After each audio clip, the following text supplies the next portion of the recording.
All right, students, so this is a screencast, and hopefully you are doing everything in the right order here. So hopefully you have watched the videos. They weren't videos that I made, it was someone else.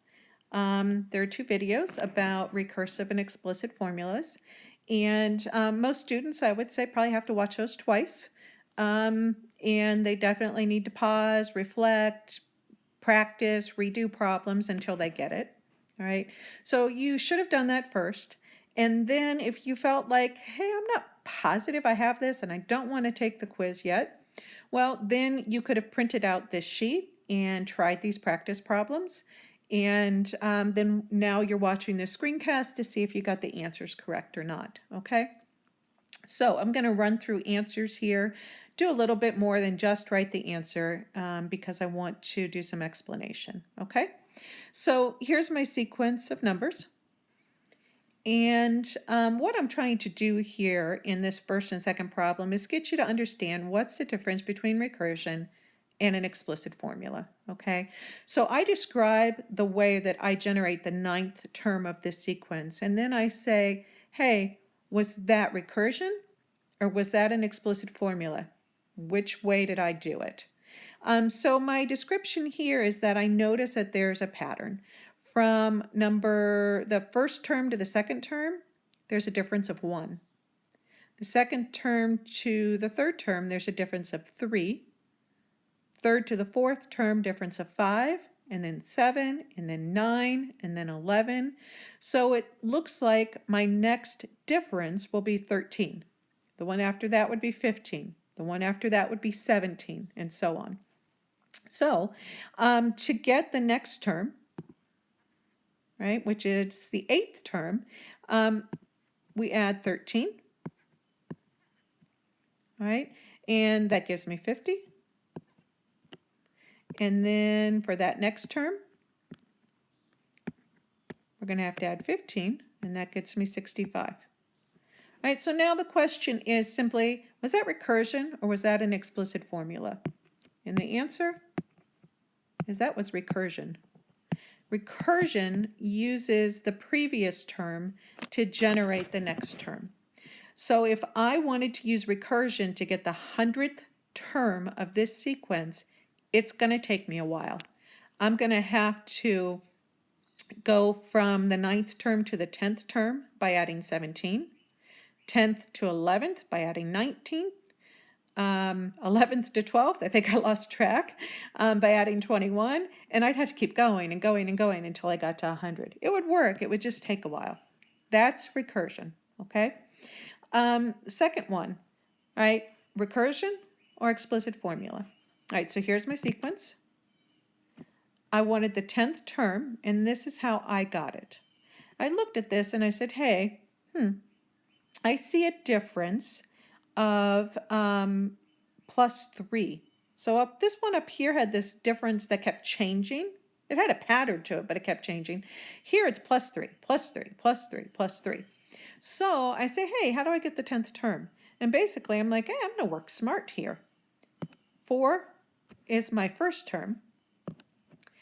And to get to the 10th term, right, you think, all right, how many times am I going to have to add 3 onto that? All right, to go from the first to the second, 1 time, second to the third, right? From the first to the third, it would be 2 times. If I was going to the 4th term, it would be 3 times.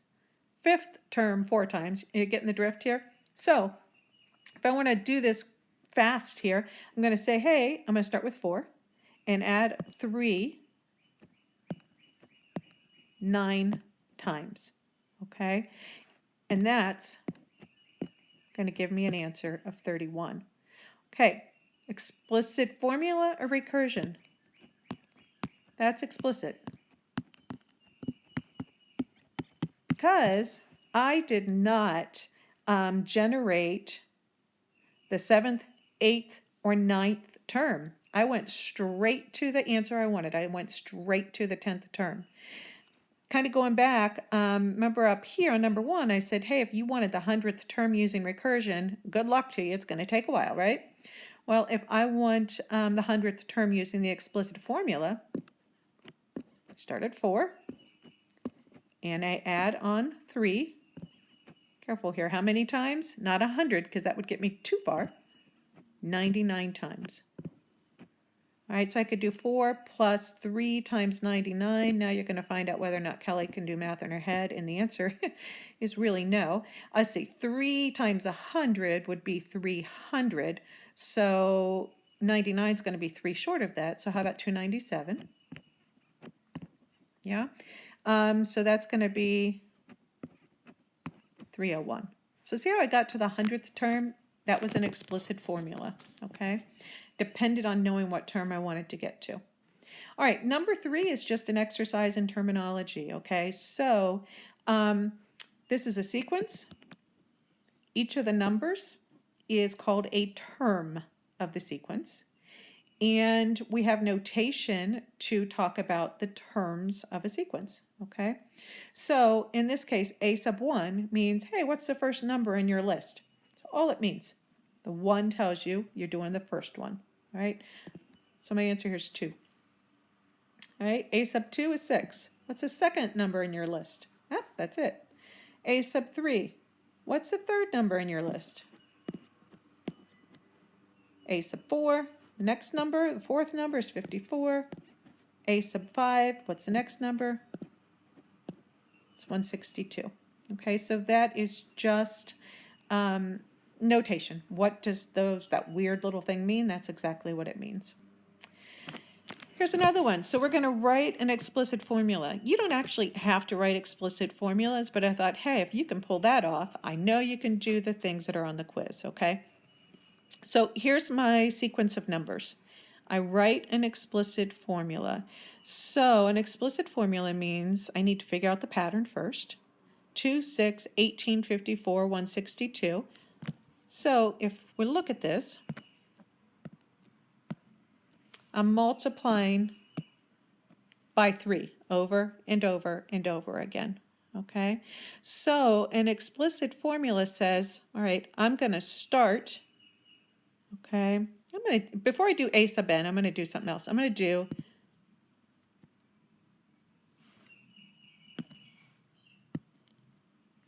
A sub 10. Okay, because I think this will be more instructive if I do a real number rather than a variable. A sub 10, I want the 10th term in this sequence. A sub 10 is equal to, let's see, I start at 2. I multiply by 3. And now I have to say, how many times do I need to multiply by 3 to get to the 10th term? 9 times. All right, remember, repeated multiplication, that's what exponents are for. So this is 2 times 3, 9 times. That'll get me to the 10th term. Do another one real quick. Let's say I wanted A to the 50th term. All right, so the 50th term means I'm going to start with 2, and I'm going to multiply by 3. And to get to the 50th term, I need to multiply by 3 49 times. Okay? All right, last stop here. A sub n. So that means n stands for any term that I want. Okay, so this is a generic formula. I can do this. A sub n. If I want A sub n, I am going to start at 2. I'm going to multiply by 3. And you say to yourself, how many times am I going to multiply by 3? Well, for the 10th term, I did it 9 times. For the 50th term, I did it 49 times. So for the nth term, n minus 1 times. Okay? All right, a recursive formula for A sub n. I'm going to do the same thing here. I'm going to do, let's say I wanted to get A sub 6. Recursive means you rely on the previous answer, okay? So A sub 6 means I take A sub 5 and I multiply it by 3. So if I know A sub 5, I can use that number, multiply it by 3, and I get a sub 6. Okay? If I wanted a sub 50, the 50th term, well, the only way I'm going to get it, folks, if I know the one before, so a sub 49, the 49th term, and I'm going to multiply by 3. Okay? All right, so a sub n. If I want the nth term and I'm using recursion, the only way I'm going to get the answer is if I know the term right before it, which the term before a sub n is a sub n minus 1. N minus 1 is going to go back 1, right? If I know that, I can multiply it by 3. Okay, so that's the formula there. All right. Here, this is more of what you'll be doing, okay? So given the formula, a sub 1 equals 4, so that it's saying the first term is 4. Write the first 5 terms of the sequence. Okay, so I should not miss the first term of the sequence because it's given to me right here. It says a sub 1 is 4. All right, now I have to read this formula. This is a recursive formula because it's saying use the previous term, okay? So a sub n, the term that you want, use the term right before it and subtract 3, okay? So start with 4. To get the second term, use the term right before it, subtract 3, and that's 1.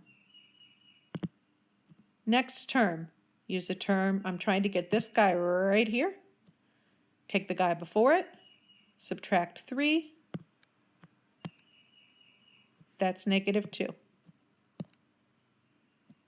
All right, I am on the 4th term. I need to use this guy. I'm at negative 2, subtract 3, it's negative 5. I'm at negative 5, subtract 3, negative 8. So there are the 5 terms of my sequence. All right, so that was recursion because, and you can recognize that that's recursion because of this a sub n equals a sub n minus 1 thing. So this, when you've got this a sub n minus 1, it's saying you're using the previous term, okay? This guy here is an explicit formula. So number 5. It has nothing about a sub n minus 1. It never refers to previous terms, all right? It uses n, but n is very, very different than a sub n, right? So n is an integer, all right? Just which term am I on?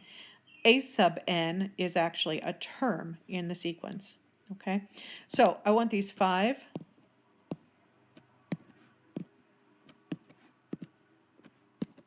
terms. Notice they don't say a sub 1 in this one. I got to figure that out. So I'm going to start where n is 1. All right, so this is what my process is going to be. I'm going to use this formula over and over again.